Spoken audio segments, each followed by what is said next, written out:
Good morning, everyone. Good morning, Minister, distinguished guests from the UK and, of course, Slovenia, ladies and gentlemen, members of the British-Slovenian Chamber of Commerce. Welcome to this Tea with Reason, organized by the British-Slovenian Chamber of Commerce and with the support of our partners, Ernst & Young, NLB, and Triglav Insurance, to those of you present here and those of you watching us online.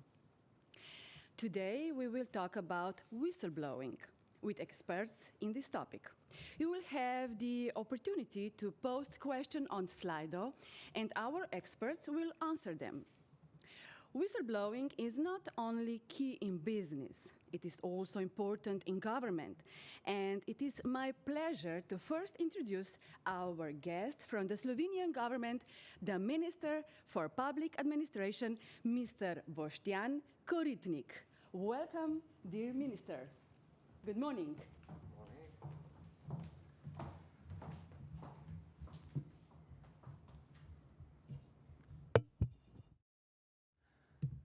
Good morning to all participants and viewers. Firstly, allow me to apologize myself for in the next few minutes I won't be speaking in English.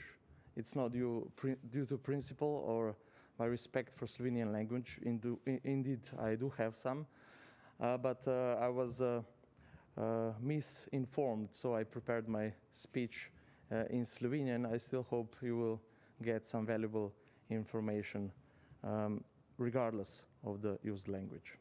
So please allow me. Spoštovani, vesel sem, da se Slovenija na temo današnjega čaja z razlogom, torej Evropske direktive o žvižgaštvu, kot tudi druge vsebine mojega nagovora, to je skladnosti in transparentnosti poslovanja oziroma upravljanja v podjetjih v državni lasti, lahko pohvali z dobro normativno ureditvijo obeh področij. V Sloveniji imamo namreč z Zakonom o integriteti in preprečevanju korupcije zaščito prijaviteljev urejeno že od leta 2011. Tako lahko prav vsak državljan komisiji ali drugemu pristojnemu organu prijavi koruptivni ravnanji v državnem organu, lokalni skupnosti, pri nosilcu javnih pooblastil ali drugi pravni osebi javnega ali zasebnega prava ali o ravnanju fizične osebe, za katero verjame, da ima znake korupcije. Je pa dejstvo, da je ureditev, ki jo predvideva direktiva, širša. Ureja minimalne standarde zaščite žvižgačev v javnem in zasebnem sektorju, usmerjena je k ponotenju ureditev po državah članicah. Njen cilj je okrepiti zaščito prijaviteljev in preprečiti povračilne ukrepe proti njim ter zagotoviti pravno jasnost in varnost glede načinov prijave kršitev in pogojev za zaščito prijaviteljev. Z direktivo se želi odpraviti tudi negativen odnos do prijavljanja kršitev, saj ravno prijave kršitev predstavljajo vir podatkov o pojavih korupcije, goljufije, strokovnih napakah ali malomarnosti, ki bi lahko povzročili resno škodo za javni interes in bi ostali neodkriti.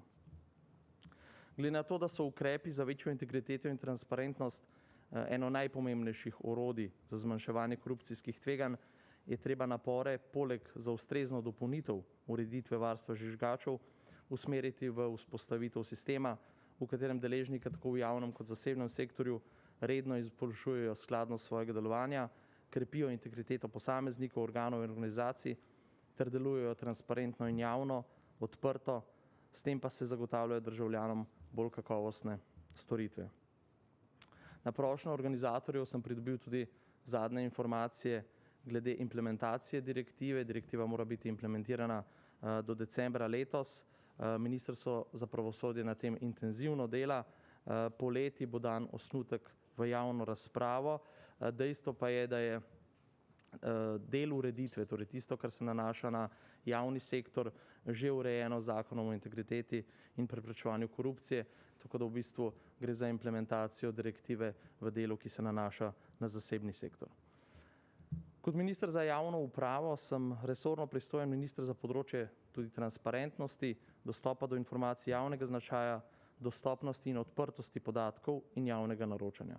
Na teh področjih Ministrstvo za javno upravo izvaja vrsto sistemskih aktivnosti v smeri večje odprtosti delovanja z namenom preprečitve in preprečevanja korupcijskih tveganj. Odprto in transparentno delovanje javnega sektorja namreč pomeni, da javnost lahko spremlja delo javnih organov, lahko vpliva na delo organov preko sodelovanja v procesih odločanja in da lahko nosilce odločitev kliče k odgovornosti. Temeljni zakon na področju odprtega in preglednega delovanja organov je zakon o dostopu do informacij javnega značaja. Bistveni vidik dostopa do informacij javnega značaja je omogočanje nadzora javnosti nad delovanjem zavezancev po ZDIZ, med katere od leta 2014 glede določenih zavez spadajo tudi gospodarske družbe pod prevladujočim vplivom države in občin. Namreč pred letom 2014 gospodarske družbe pod prevladujočim vplivom države, občin oziroma drugih oseb javnega prava, če niso bili hkrati tudi nosilci javnih pooblastil ali izvajalci javnih služb, niso bile zavezane za posredovanje informacij javnega značaja. Eno temeljnih način ZDIZ-a je sicer načelo aktivnega razširjanja informacij, tako imenovana proaktivna transparentnost, in to je eno najpomembnejših orodij za preprečevanje korupcije in omejevanje korupcijskih tveganj. Na tej osnovi je vzpostavljena vrsta informacijskih rešitev, ki so okrepile transparentnost delovanja družb pod prevladujočim vplivom države in dovolite mi, da jih samo naštejem. To so registr zavezancev oziroma IJZ oziroma registr javnega sektorja pri AJPES, spletna objava finančnih transakcij strani Uprave Republike Slovenije za javna plačila in ERAR, portal javnih naročil, ki je med najbolj transparentnimi v EU oziroma v okviru OECD, in pa proaktivna objava pogodb iz javnih naročil, koncesij in javno-zasebnih partnerstv. Nadzor nad pravilnostjo odločitev in spoštovanjem pravnega reda prispeva k potrjevanju legitimnosti delovanja in poslovanja zavezanih subjektov. Z javnostjo informacij o delu oziroma poslovanju zavezancev se razkriva tudi morebitna korupcija ter neracionalna poraba oziroma slabo gospodarjenje s finančnimi sredstvi, kar ima za posledico manj razsipno trošenje in bolj pošteno delovanje odgovornih oseb. Ker so ravno davkoplačevalci tisti, ki prispevajo sredstva v javno finančno blagajno, jim mora biti prav zato omogočeno, da nadzirajo, kako se javna sredstva porabljajo ali, če želite, zlorabljajo. Enako velja za premoženje in finančna sredstva poslovnih subjektov v lasti oseb javnega prava. Kot rečeno, za konec, sodelavci na MJU se trudimo, da je javnosti na voljo čim več svežih podatkov, ki jih tako zainteresirana javnost kot pristojne institucije lahko uporabljajo za nadziranje učinkovitosti porabe javnega denarja in upravljanja države. Se pa trudimo, da to še izboljšamo. Hvala.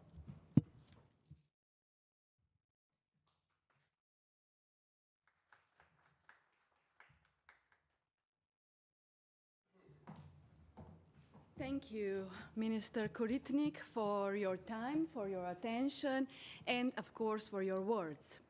Our next guest speaker is here from the UK, and we are honored to host Mr. John Wilkinson, partner at Forensic and Integrity Services at Ernst & Young.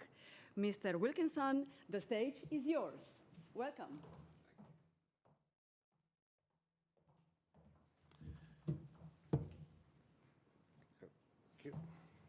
So, good morning, everybody. Both of those of you who are in the room were with us today and those of you who are with us virtually. Just one clarification. Whilst I am from the UK, I actually reside in Prague and am responsible for looking after EY's forensic and integrity services in this part of the world, together with Janja, Skamlič and the team, and Janja you'll see on the panel in a few minutes. I have to say, this is really quite an exciting moment for me because this is the first time that I've travelled outside of the Czech Republic for almost a year. And to come to beautiful Ljubljana and share this event with you is really quite special. It's also special because I think we're at a moment of change in terms of regulation around a topic which is really important for me personally, but I think also important for businesses across our region and across the EU member states, the topic of whistleblowing. It has, obviously quite a little bit of background as to why the EU directive was put in place in the first place. And you can see here there's a few of those reasons. So whilst many member states had some form of whistleblowing regulation, it was very different across the member states. The protection of whistleblowers wasn't always central to that regulation. And let's be honest, the impact of fraud and corruption is significant. The EU, by the EU's own measurement, they believe that they lose somewhere, and it's a very wide range, but they lose between 5 billion euros and 10 billion euros a year due to corruption around public procurement of their monies. That is a significant amount, and that doesn't obviously include the losses that the private sector suffer from similar events. So they came together and have put the whistleblowing directive in place. The directive was issued over a year and a half ago, and obviously the clock is now ticking for organisations to start, well, territories to implement the directive into their legislation, and then for organisations within member states to put systems and processes and practices in place that follow that regulation. So that's a little bit of background to why it was brought in place.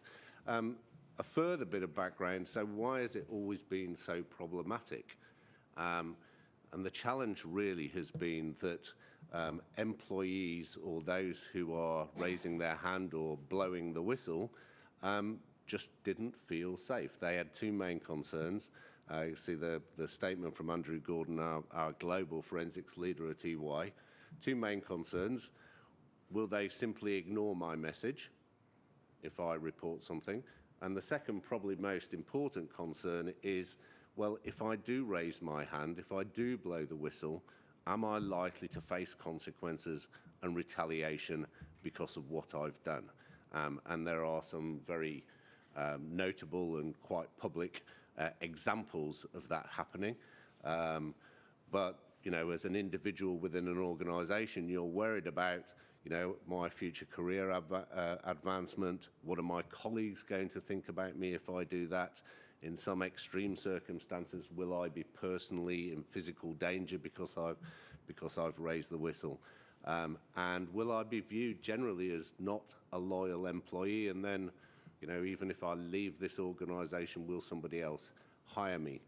And in our global integrity survey, which we published a few months ago, we asked these questions of individuals and found that 1 in 3 individuals would be concerned about reporting breaches, not surprisingly for the reasons that we've set out here, but also that more than half of employees actually feel pressured not to report anything.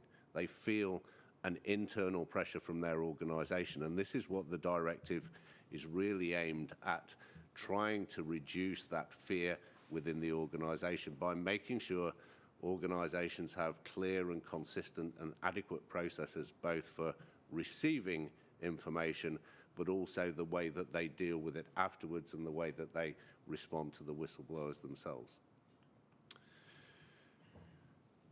And I summarise a few of those thoughts here. So in the global context, the establishment of effective whistleblowing systems is kind of a fundamental part of running an ethical business, because if people can't put their hands up and can't report their concerns, how are you ever going to get a culture of integrity and ethical behaviour within the organisation? And it's really quite critical, because in the type of work that we do, especially on the investigation side, about 50% of the fraud and other breaches that are actually investigated by organisations come from tip-offs. They're not because of auditors, external or internal. They're not because of control systems. The vast majority of things, of issues which are followed up on, are because people raise their hands and say, I don't think that something is quite right here.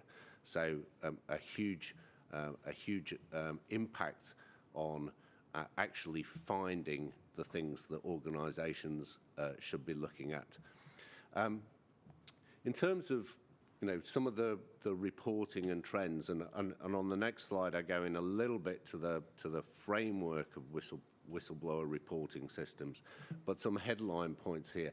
So establishing a suitable application, many organisations have instituted a whistleblowing hotline.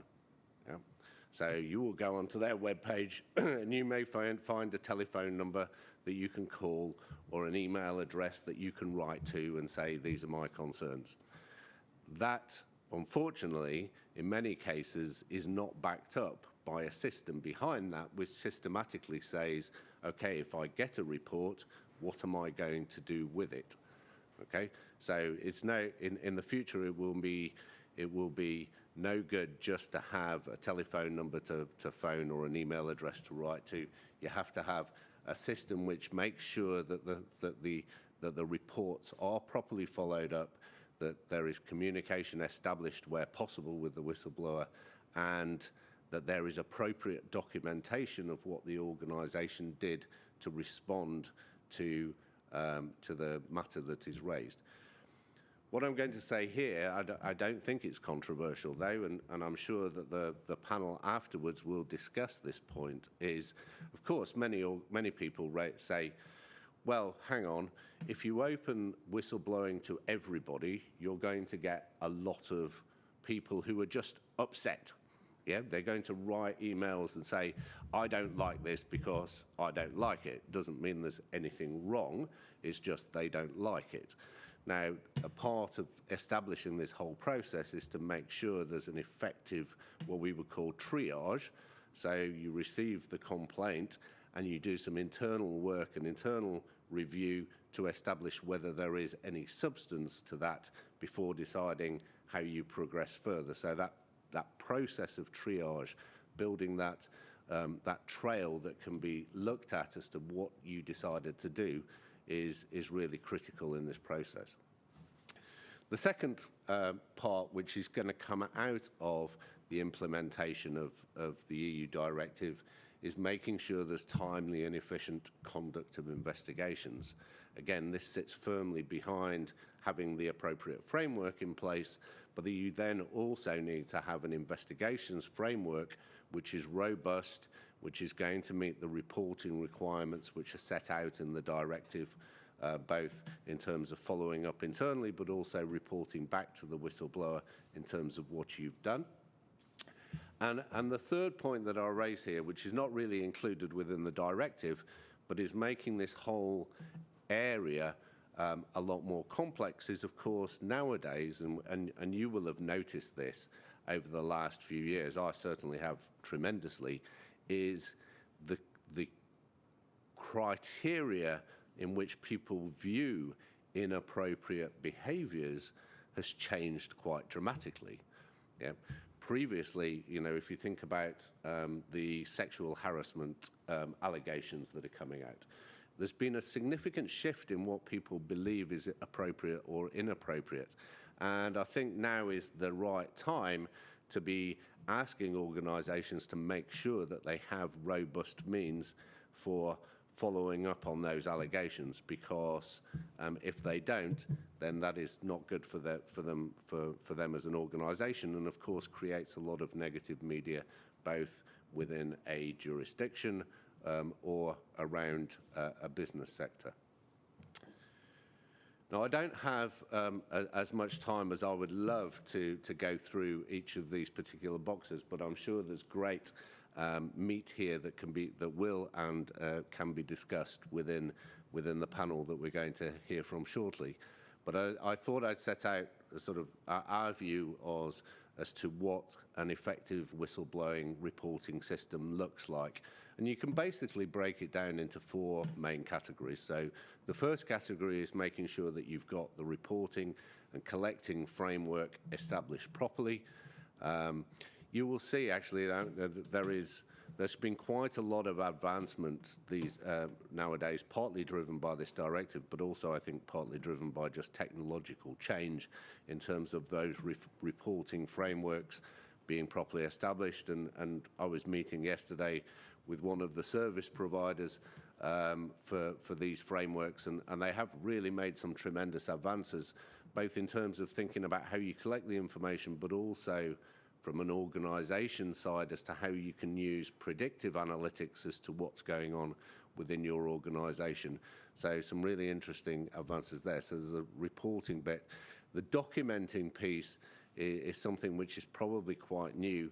Organisations have tended not to focus a lot on documenting things. The directive will mean or application of the directive will mean that you have to document things a lot more thoroughly, be able to show exactly what you did in response to some of those complaints. And obviously, because it would now sit within legislation, if you are going to be criticised for anything, it will be for not documenting what you did and what your thoughts were. The investigations piece I touched on, it's going to require organisations to think carefully about their investigations framework. How do you actually do that? You know, an organisation of 50 to 100 employees possibly doesn't have the capacity to do it themselves, so they need to think about how they're going to manage that piece. And then finally, the last piece around actions. So there are some pretty strict criteria within the directive as to how organisations need to demonstrate what they've been doing, and to make sure that they can effectively report in to their own board, to their own supervisory and executive and non-executive committees, but also make sure that they can report out to their employees and to the whistleblowers themselves. So, as I say, there's a lot of information there, and I don't have time to go through it all today, but some great meat and food for thought for our panel when we hear from them in a minute. And with that, I think just about on time, so look forward to hearing the discussion as we go forward. Thank you very much indeed.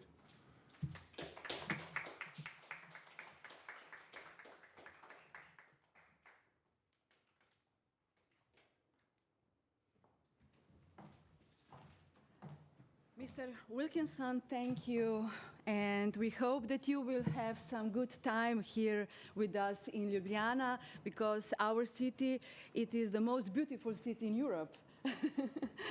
Okay, dear guests, before we start with a round table, I'd like to read to you a story of Whistleblower. It goes like this. The moments I describe here were important to me and will always remain uppermost in my memory. These are the moments when I found out about the breach and was deciding whether to report it or keep quiet. After all, he was my colleague. We met every day. He used to come to work early in the morning and started to work early. We often went on business trips together, and over dinner we talked about everything. I will never understand why one evening he began discussing information about breaches within certain criminal groups, and that similar breaches could also happen in our company. Was he trying to pass the information to me? Why? He began listing the names of companies, telling me how the process worked between countries and companies, how much those involved would be paid to allow these breaches to be carried out. Soon it became clear to me that as a consequence, our company could also be affected. All the time, there was a single sentence running through my mind, the one he probably should never have uttered. The sentence that made him probably realize that he had already gone too far sharing this information. For some time after that, I kept thinking about what he had told me that evening. I was sure that he was also involved. I simply could not understand that he could be involved in such breaches. It no longer mattered why. What was important to me that time was that I should report these breaches to prevent them from continuing. It was so important to me that our employees did not lose their jobs because of what he was involved. It was important to me that the information was not made public. It was also important to me that I would not longer watch him come to work every morning, see him typing on his computer and probably passing on vital sensitive information that he should not have. So, I told everything I knew about it to my boss. Details, names, companies, the way things were running. I reported the breaches, and I felt better for it. At the time, I felt safe to be able to report the breaches. I could trust that things would be resolved, and they were. This is why the EU directive you are discussing today is so vitally important. It will encourage management to establish reporting channels and ensure the best way to act. Dear audience, that was a real story from Slovenia. Of course, I was only the voice. The whistleblower stayed hidden. But the big question is, who is whistleblower? Is a whistleblower someone who doesn't know what is the importance of inside information? No. Do you think that the whistleblower is someone who has a lot of anger, revenge in itself? Well, it might be. About that, and of course about new directive, we will discuss now. I am inviting to the stage Ms. Janja Skamlič, CFE Director Forensic, Ernst & Young. Ms. Skamlič, welcome. Hello. I am inviting to the stage also Mr. Iztok Krumpak, District State Prosecutor, Economic Corruption Department, Specialized State Prosecution Office of the Republic of Slovenia. Hello and welcome. I am inviting Mr. Rok Praprotnik, Director of the Business Compliance Center at NLB. Hello, Mr. Praprotnik. And I am inviting Mr. Klemen Radetič, Fraud Prevention Manager at Zavarovalnica Triglav. Welcome, everybody. Hello. Since today, I'm sure that you all agree that saying silence is gold is no longer valid. Nowadays, it is important to tell. Today, it is important to forward your word, our words. However, it is extremely difficult.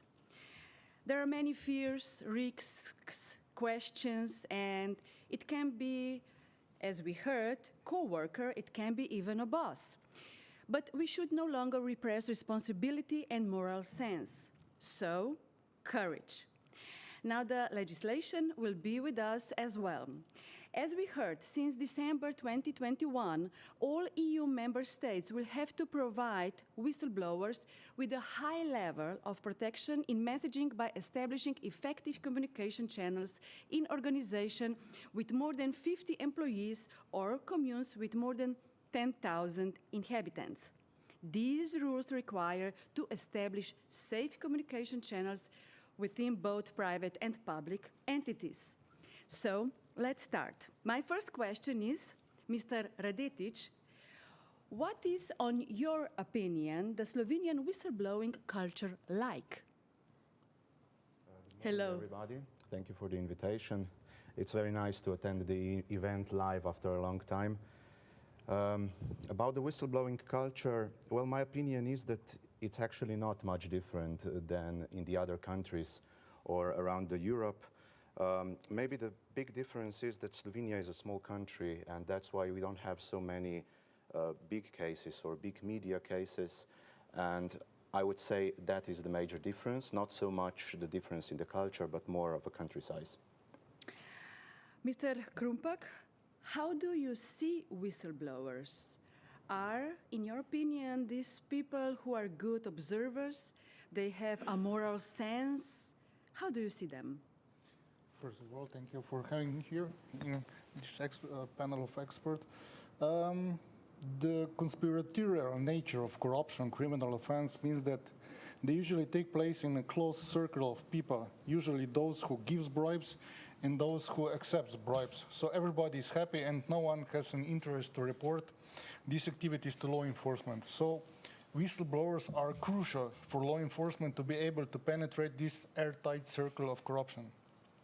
If whistleblowers have moral sense, moral compass, short answer would be, as a prosecutor, I don't care about their motives or whether they had an epiphany or revelation that influenced on their decision to be whistleblowers. In my opinion, whistleblowing usually, I emphasize, not always, occurs as a result of interpersonal disputes over money and businesses. The case law has already taken a position that motive for declaring criminal offense to a competent authority cannot be legally relevant for decision whether the criminal offense exists or not. Of course, defense will always try to present whistleblowers as resentful and vindictive characters, but that's their strategy to show whistleblowers as unreliable witness. Okay, that's interesting. Thank you very much. Ms. Skamlič, today we discuss the role of whistleblowers in the business world. So we are talking about economic frauds. You, forensics, will have ever more work as Europe is adopting a special directive. Can you actually tell me why this directive seems urgent to you and what will require from the companies? Thank you and good morning to everyone. I think it's very urgent because it will do systematic approach to whistleblowers. And this is very important, and it will give protection to people. It will give probably more trust from the organization to employees. And it's very important that we understand that whistleblowers are sometimes alone. They need to decide. So they really need protection, and it's really important that this protection is systematic, that they know what to expect. And on the other hand, it's also important that the organization will implement systematic approach, how to react, what to do after they receive the reports. Yeah. So this is, in my opinion, because I'm working on this area for a longer time, it's the most important thing. So how to react, how to accept the whistleblowers, protect the whistleblowers, and the directive is giving this systematic approach. Okay, we will go step by step. Mr. Praprotnik, I think that you agree with Ms. Skamlič. You have a great deal of experience in detecting fraud, abuse, and corruptions. What will be the best and the most efficient way to set up the system, in your opinion? Yes, thank you. So I think the system as such was very good presented before by our colleague from Ernst & Young, and I have nothing to add to it. So, and system and process is, let's say, designed in theory already for some time. That's not a problem. The problem we have is the people who are governing the system.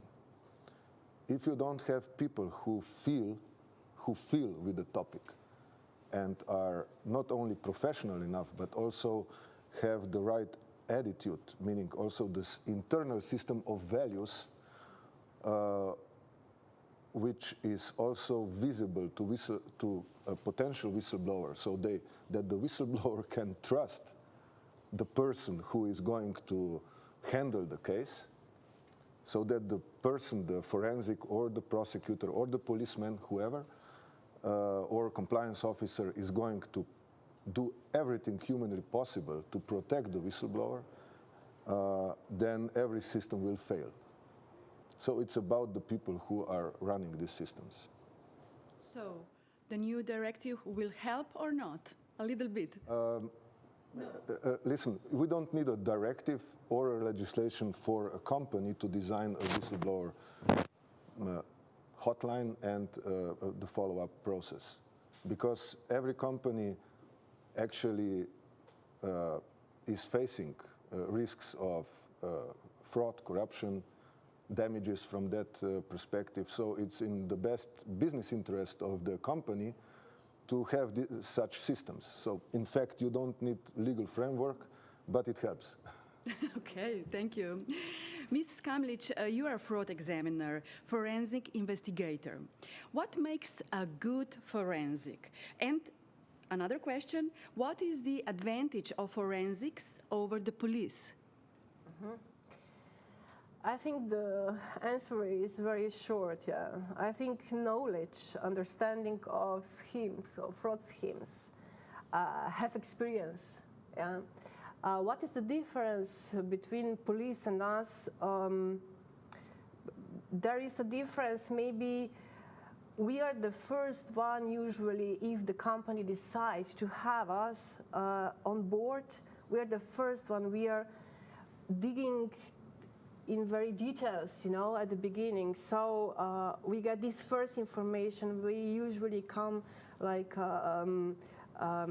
at the beginning of everything. Yeah, we have sometimes also people who are on board at that time. We are investigating, and this is difficult. Yeah, we don't have such authorities, of course, as police, but we can investigate in details. Everything what is happening in the company. So we should have all information, basically. Yeah. So you have very interesting work. But what is the first reaction you have when you receive a whistleblower's report? How it is investigated, when, and how do you enter the story? Of course, the company should decide that they will have a contract with us, that we can investigate. We are coming at the beginning. We will get this whistleblower report. We will go through it to understand it. Usually, like we said before already, it's difficult to understand what is wrong, yeah? What the scheme is behind. But the good forensic investigator will see what is wrong, if there is anything wrong, if there is anything to investigate, or we would just drop the case. And this is probably the difference, because we want to actually prove or disapprove the allegations which are inside. And this is important for the whistleblower. So he should receive back the answer in accordance with the new EU directive, so that he knows actually that his voice was listened. Yeah? So that's why the investigators are, I think, important. Yes, but after receiving the whistleblower's report, are you allowed to enter the company, or are you appointed by the board? And what happens if the report concerns fraud of the board? Yeah. We just cannot enter every company we want. Yeah. We are appointed, contracted by the board usually, or supervisory board, or we can be appointed by the shareholders, minority shareholders. Such investigations would call special audits. We can be appointed by the court also. But then it's important that we have all information available. So it's not just that we come and just investigate all over the place. It's important to be structured. Yeah? It's important to have a plan and then prepare proper report of forensic investigation. So this is our work. You ask also what happens if the board is involved. Yeah, this can happen, of course. Usually the supervisory board or minority shareholders would say about the allegations, so this is not basically that whistleblower report what we are talking today about, but it's more that we are nominated by the shareholders, yeah, or by supervisory board. It's sometimes difficult, challenging, but this is our work, yeah. It's good that you have support, of course, from your contractor, that you're doing independence investigation. independent investigation. So, yeah, but we have to be very strict with our procedures, especially with the management board. Dear audience, today we are talking about business frauds, corruption, suffering damages, which bring business damage and destroy workplaces, companies. Mr. Praprotnik said that the most important are people, our values, not the system. But anyway, Ms. Skamlič, will board, according to the new law, now have to deal with reports in any way, no matter what? Yeah, no matter what. So this is yeah, it depends, yeah, because many organizations already implemented such rules which are predicted by directive. So it's very important that we take all the whistleblower reports, no matter what is inside. I had an experience that there were 12 pages or something like this of nonsenses, yeah. But at the other hand, one page was very important, yeah. And then we started with the investigation, and that's why the action after we are receiving the whistleblower report, no matter what it looks like, is very important that we are taking care of all of them. And this is the EU directive is saying, yeah, you should respond to all the whistleblowers. Mm-hmm. Mr. Praprotnik, how important, you said that the important are values, but anyway, how important is, in your opinion, the support of the administration in the anomaly detection system and the protection of whistleblowers? Could the efficiency be the same without that support? Okay, so I have to be clear. So I do not think that system and legal framework is not important. It's a prerequisite. So you take into account that you have a system, and you should have a system first. Secondly, of course, without proper people running the system, every framework will fail. So that was my message. Administration, of course. So every if you are talking about administrating the documentation and the reports, etc., every report that is received should be properly documented, and the follow-up process should be documented. This is part of the system, as I said, and I take this as a must. It is very important because you are always, in that case, able to prove what has been done and what has been changed. It is transparent, and as said, you have to deal with every report you receive. But of course, not every report is about alleged fraud or any other wrongdoing. It might be, you know, a case of some internal disputes that are not even, you know, fraud related. In that case, at least in our organization, meaning Nova Ljubljanska Banka, we forward this kind of cases which are not fraud related or wrongdoing related, according to our compliance policy. We forward this kind of reports to proper other departments, for example, HR or complaints or whatever. So we sort the reports according to the content, and this is also documented. Okay. I think that we all agree that it is all about trust. But Ms. Skamlič, can the board or the owner of company is allowed to ask who reported the case? Who is the whistleblower? And what is your answer? Yes, they are asking, yeah, many times, yeah. Okay. But it's very important to say this is really confidential. It must be. Otherwise, we don't have trust.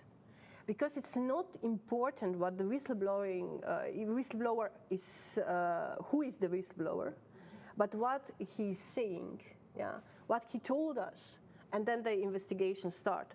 So we should really protect these people, and the best protection is not to share the information about the name. So it should be one person who receives the report, in ideal world, let's say, or at least group of people, and then not share further the information. The EU directive is saying also that the communication between the whistleblower and that person who is trustworthy person, should communicate directly, not everyone, and we shouldn't spread, the investigators shouldn't spread further the name of the whistleblower, because this is the best protection, I would say. Mm-hmm. Thank you. So we can say no more sweeping cases under the rug. But another question for you, how to turn now the whistleblower's hotline forever into the trust line? Who in the company should be given the mandate to perform this task? Or is it better to outsource forensic experts, in your opinion? Of course, like John before said, if you have capacity, of course you can do it by yourself, But you must understand that it's difficult to investigate sometimes your people, your colleagues, So, or someone who you had interaction with, maybe broker, I don't know, supplier or someone, So you have to be careful when you implement a system. That system should be independent, like I said before. Someone who has knowledge, and then start the investigation. So the company can decide what to do. Like Rok before said, it's important about the person who is leading this system, that he would be a trustworthy person, that people would report more, because this is also the person who is receiving reports, and if the employees in the company will not trust this person, they will not report. The hotline will not work, and I can tell you, we receive already, so the audit committees would ask us why our hotline is not working, and usually the reasons are back there, because the implementation was not proper. There is not a person behind who is trustworthy, that employees would understand, I can trust this person. I can tell you, this is, I think, very important. So the decision is on the management board, I would say, because they are responsible now for implementation. But sometimes is the best motive money. In the US, whistleblowers are also financially supported, rewarded. It is true that, Mr. Prapernik, in your bank, you offer whistleblowers a reward, and even a very high one. What is the price? Why the price? And have you paid it yet? This was when we introduced this possibility in 2014. It was quite a big deal, also publicly, because it was, of course, it was 50,000 euros. No, the highest amount that can be paid is 50,000 euros. But of course, this is not something that is, how should I say, that is granted to a whistleblower, just like that. So it has to be connected. So if a whistleblower provides valuable information that can prevent any damage, material damage to occur to the bank, or if the whistleblower provides the information which would enable the bank to claim some damage effectively if the damage already occurred, then of course, according to the process and steps predefined, we can decide to reward the whistleblower. So not just like every whistleblower gets rewarded. 1,000 euros. No. And so far we have not issued any reward like that, but it's there. So it's the possibility is there, and I felt, and the management board also at the time decided to support that, because according to my previous experiences, I know that people risk when blowing the whistle, and of course you can count on the morality and the values, but it's not enough always.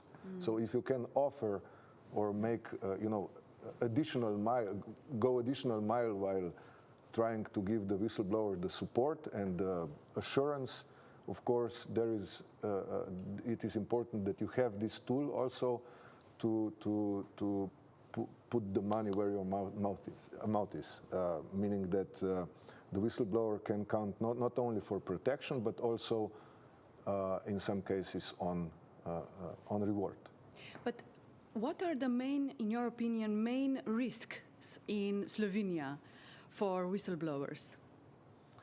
They lose their jobs, they are stigmatized, I don't know. So I think we have some recent case in Slovenia regarding that. It's not something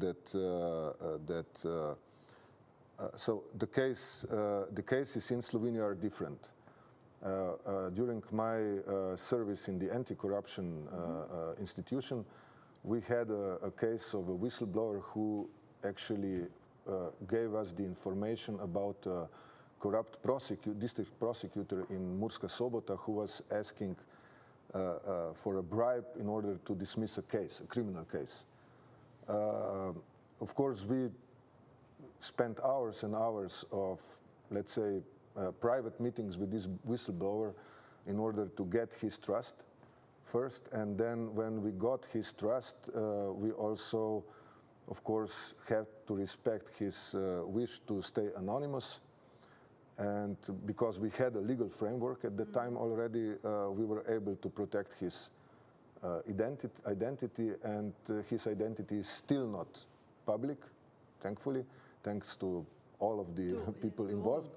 However, the prosecutor was then caught by the police while taking a bribe, and he was then dismissed from the office and also convicted for jail time, on a jail time. So the risk, I think, that whistleblowers in Slovenia face the most is it depends on the case, but if you are a whistleblower in a public sector, you risk a smear campaign. So they would try to destroy your reputation and character, and of course you risk losing your job. In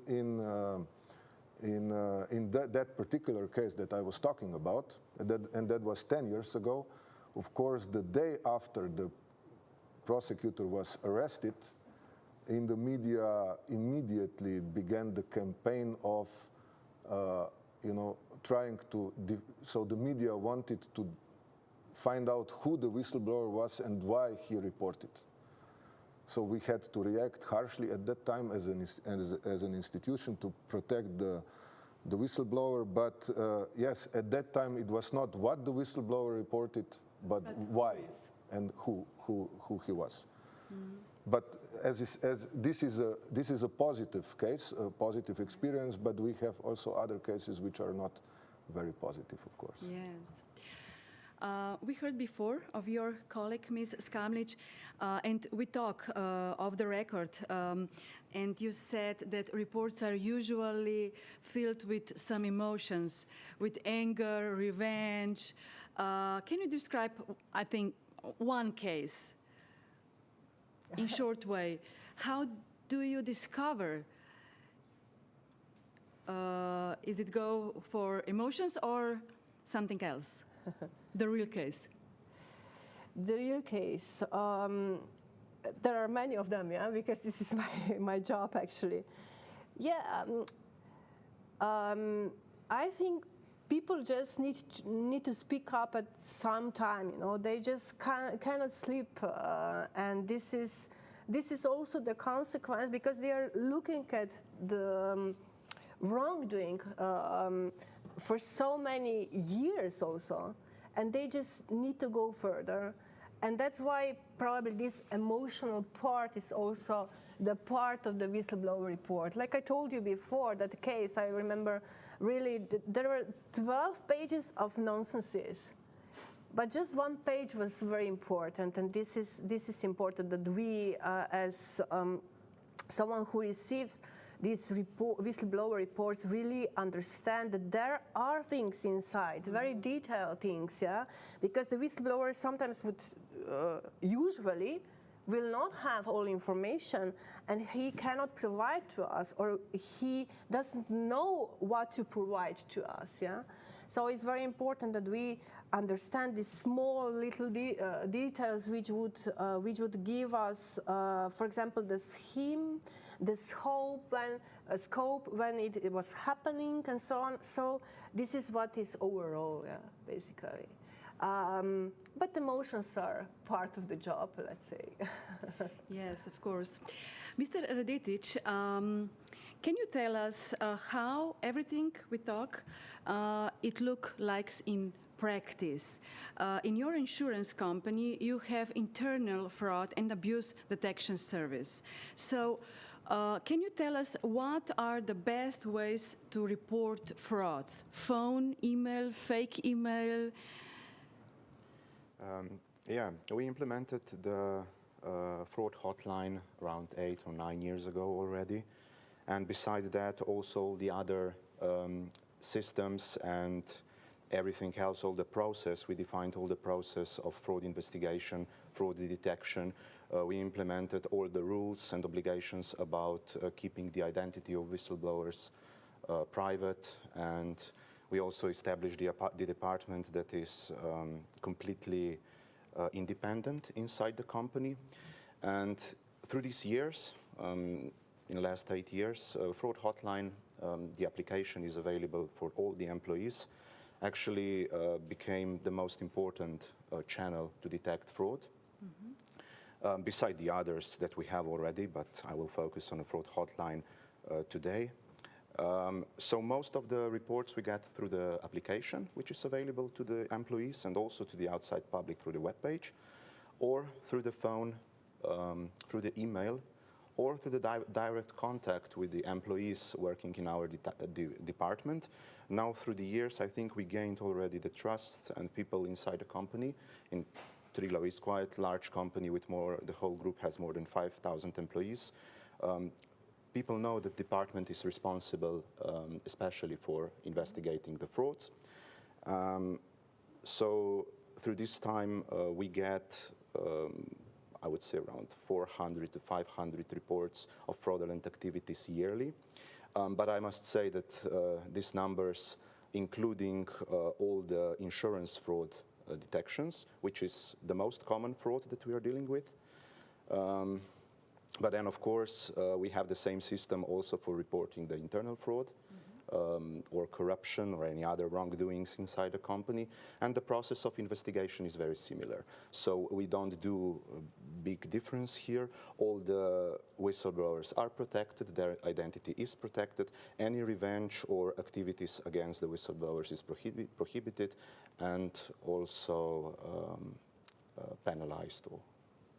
Mr. Radetic, do you think that the whistleblower's role in business is ever more important or even ever more abused?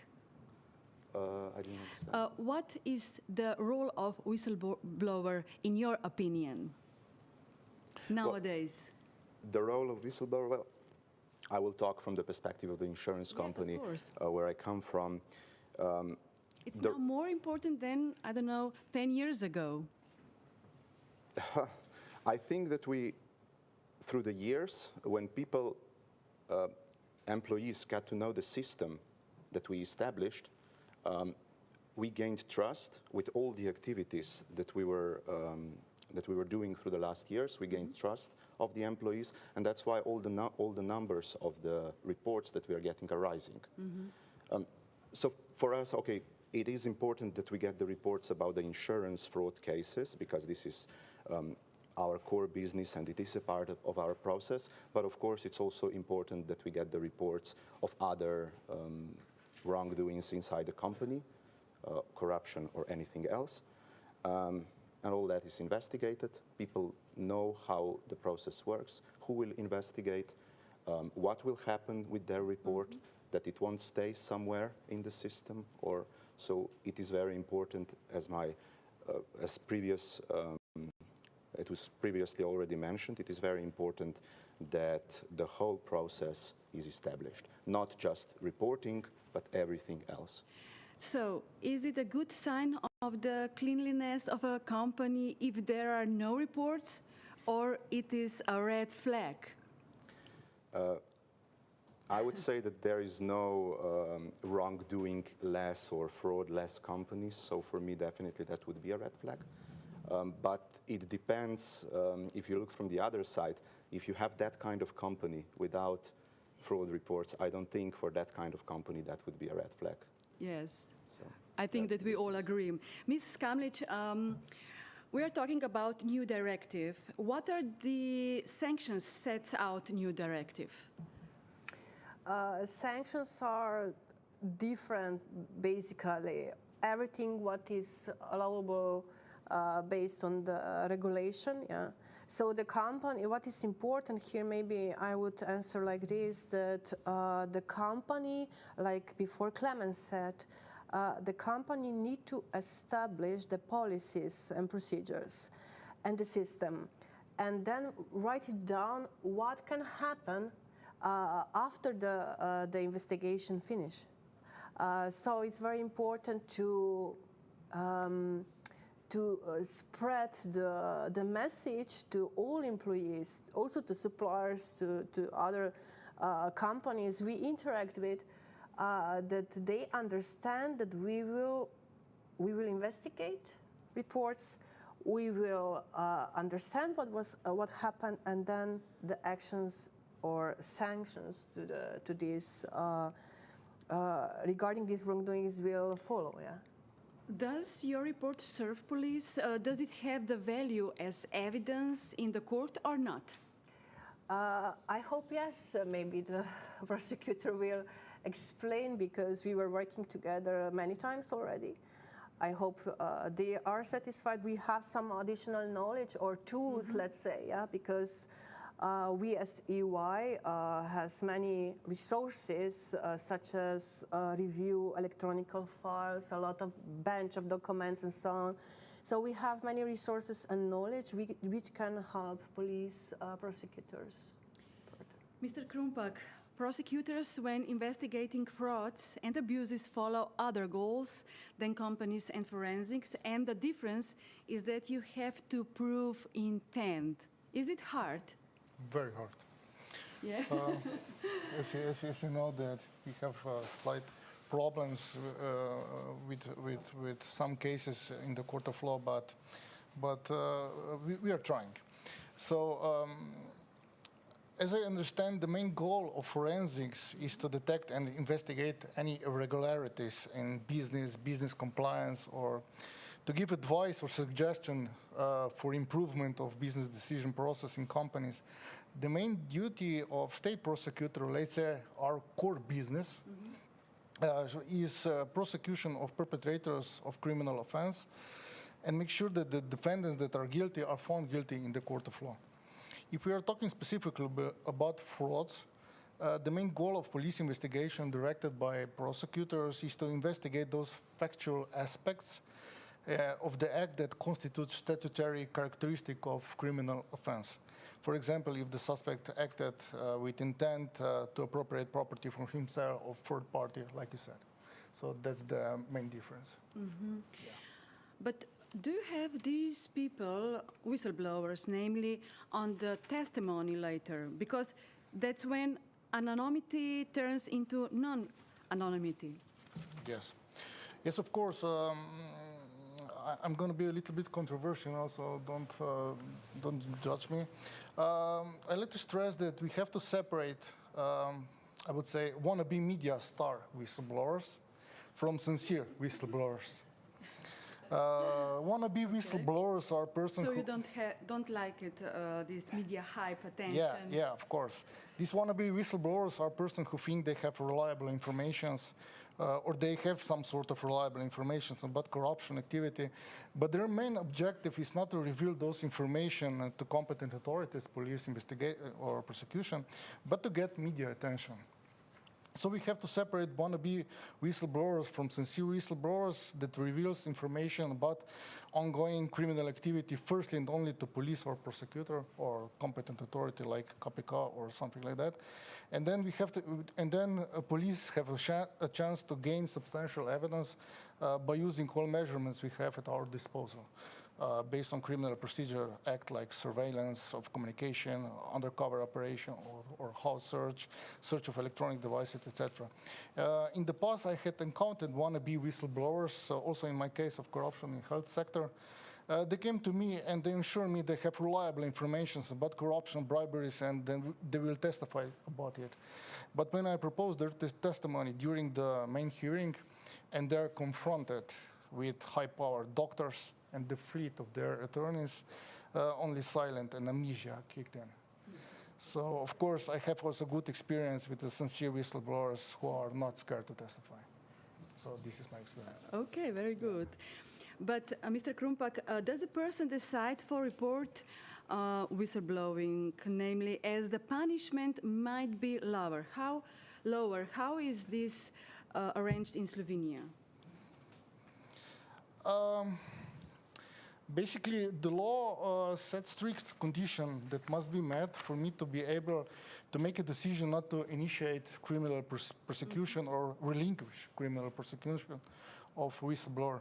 And this only for a very limited number of criminal offenses, mostly corruption criminal offenses like giving bribes or making unlawful gifts. So penal code allows me not to prosecute whistleblower only when they give bribe upon request and before the criminal offense is detected, or before he or she is aware that it has been detected. In other cases of acceptance of bribes or other criminal offenses, if we are talking about crimes against the economy, basically I don't have legal option not to initiate prosecutor or whistleblowers. Of course, always is an option to mitigate the sentence during the plea bargaining, but I think this is not adequate solution if you want to be effective in detection and later prosecution of white-collar crimes. In my opinion, the solution is to change criminal legislation in the direction of some sort of general provision in Penal Code or Criminal Procedure Act that would allow the prosecutor to make a decision not to prosecute whistleblower that are critical for detention of criminal offenses against the economy or official duties punishable by imprisonment for maximum, let's say, 10 years. And that would cover other criminal offenses like abuse of power, frauds, business frauds, tax evasions that are equally dangerous as corruption offenses. Mr. Krumpak, I have just two more questions for you. You mentioned prison. Is the biggest interest of the prosecutor prison, and how the forensics reports help with solving your cases? If I start the last one, like Janja said,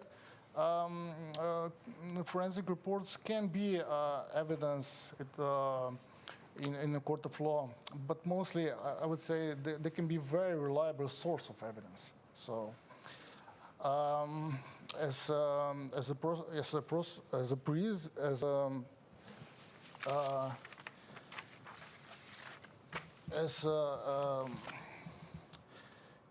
a possibility, of course, usually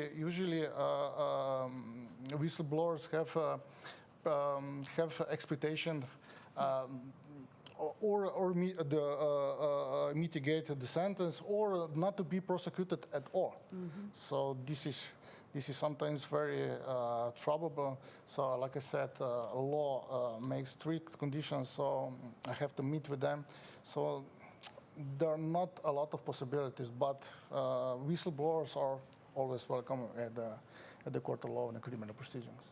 Thank you very much. Yeah. Everyone will have to comply with the directive, which will enter into force at the end of December. But not only to observe it, but also to understand it. Mr. Radetic, Mr. Praprotnik, does it also oblige companies to educate their employees in this respect? And how did you do it in your companies, bank? Mr. Radetic? Yes, I think that's a very important part, Yes. the education of the employees. Imagine that you implement a fraud hotline, for example, and your employees doesn't even know that it exists. So it is a very important. We are doing the continuous presentations and workshops for employees, presenting them the recent cases that we had. We also presenting the fraud schemes that we detected, and actually notifying them about the importance of sending the fraud cases, actually the fraud suspicious, to our department. Of course, all this is doing continuously. We also had, after the implementation of a fraud hotline, different promotional activities, internal marketing activities in the company with different posters, promotion materials, frequent newsletters, internal web page, and everything. So this communication is very important. Employees have to know how the system of fraud detection and fraud investigation works. Mr. Praprotnik? Yes, of course. So directive is bringing certain provisions that are already for years now a part of a professional dimension of every compliance program in let's say, an advanced company. So this awareness raising and education is anyhow an ongoing activity if you have a operational compliance program. However, regarding the whistleblowing about irregularities, I have to say that it's mainly vast majority of the people are honest. So vast majority of the employees do not want to be a part of any fraud or so. But you have a certain number of people in every institution who abuse the possibilities. And it is important for people who are honest that they understand and they see that when they are, of course, informed about cases that have been investigated and the reaction has been implemented. So people lose jobs because they were, stealing money or whatever. And other people know that. So this is the best possible campaign which is assuring honest people that the company is honest about the handling of whistleblowing cases and also running the procedures that are actually then protecting not only the company but also the employees, of course. I think that we all agree about that. Thank you all. The time's up, so thank you all panelists. With us were Ms. Janja Skamlič, Mr. Iztok Krumpak, Mr. Rok Praprotnik, and Mr. Klemen Radetic. To all, a big thank you. And now for the end of this event, I invite to this stage, the virtual stage, Ms. Antje Meyer, Senior Manager in Ernst & Young, Germany, who will conclude our event. Mr. Meyer is with us on the screen. Welcome. Hi, everyone, and welcome also from my side. My name is Antje Meyer, and I'm the head of whistleblowing services in the Forensics and Integrity Services team in Germany. Since more than 9 years, I advise clients on designing whistleblowing frameworks, implementing processes and procedures for the management of reports, and how they can improve their speak up and assess the effectiveness of their programs. So my life is built around whistleblowing. I'm also an appointed CFE trainer for Germany and Austria. I hope you enjoyed the conference so far and could take some valuable insights from the previous speakers for your daily business. I was asked to recap this event and share some key messages from my perspective. The first thing that comes to my mind in that connection is that speak up has never been more important than these days. We have seen in the past that major misconduct was only revealed because people had the courage to speak up. Whether we think about Edward Snowden or the whistleblower who leaked the Panama Papers or all the women who spoke up in the Me Too movement, whistleblowers are essential for organizations and society to detect fraud and misconduct and help them to improve. The COVID-19 pandemic puts a lot of additional pressure on organizations, and associated with that, the fraud risk increases as well. The ACFE estimates that organizations lose 5% of their revenue to fraud each year. And also studies show that employees are more engaged and stay longer when the organization has a proper integrity culture in place. As you have heard before, whistleblowers still feel under a lot of pressure not to report. And in many cases, their life changes completely after they file the report. They might lose their job or cannot work in the position they had before.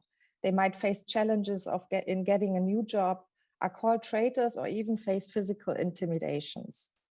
So the first advice I would give to you is foster your speak up culture, make speak up a positive thing and value your whistleblowers. Promote the whistleblowing framework, raise awareness on how it works, and build trust that you will protect your whistleblowers from retaliation. The second thing that I would like to highlight is that in order to build trust and comply with the regulatory requirements, you need to implement proper processes and procedures. Confidential entry channels that provide for anonymous reporting are key here, but they are also the last resort. Ideally, employees trust in their advisors, supervisors enough to turn to them when they have concerns. Also, channel strategy is important. You need to understand in which languages they must be set up, whether your employees prefer to call a hotline or report online. Both is possible under the new EU directive. You should provide several options for your employees, ideally.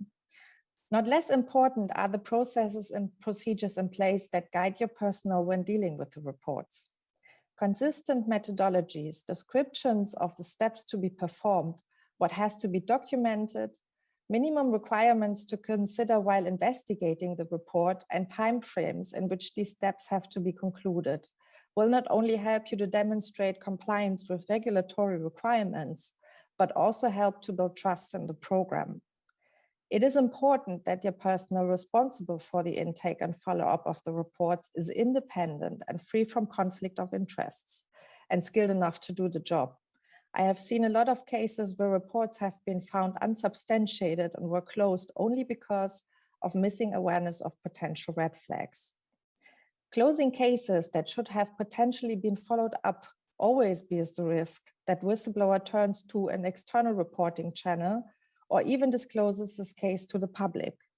So consequently, train person or the department responsible for the whistleblowing and set up the right governance structure to advise and monitor them. Finally, for a successful implementation of the whistleblower framework, communicate to and train your employees, subcontractors, and other stakeholders involved. A good communication and training concept will help you to raise awareness and improve your speak up culture. Let me close with the following. In my perspective, the EU Whistleblower Directive provides a chance for organizations to detect risks earlier, address deficiencies quicker, and prevent losses.